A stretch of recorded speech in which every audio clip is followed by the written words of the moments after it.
Seeing proof that there are ways to bridge political divides. A big crowd showed up today to watch Republican Mike DeWine and Democrat Andy Beshear talk about solving problems together. WLWT News 5's Todd Dykes is live at UC tonight with more. Todd, great to see some bipartisanship here.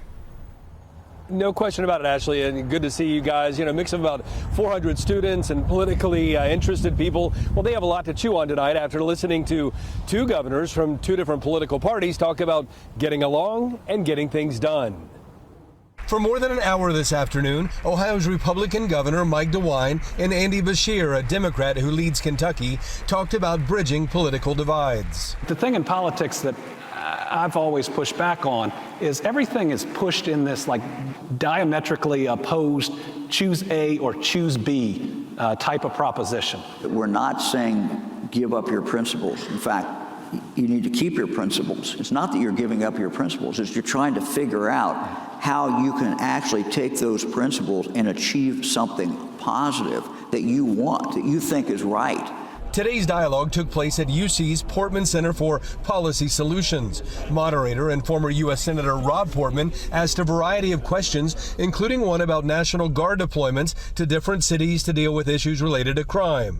Beshear's response drew the day's loudest applause.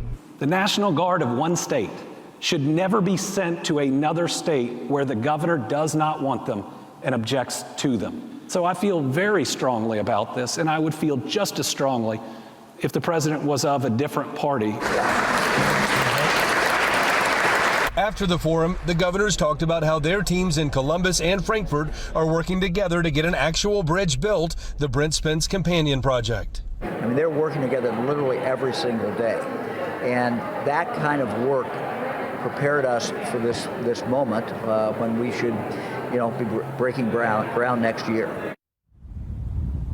Now, another key topic, of course, the ongoing government shutdown. Both DeWine and Beshear are worried that if the shutdown drags into early November, then local families, thousands of local families who rely on federal food assistance could be forced to go without. That's something we'll be keeping close watch on. For now, reporting live tonight here at UC, Todd Dykes, WLWT News 5.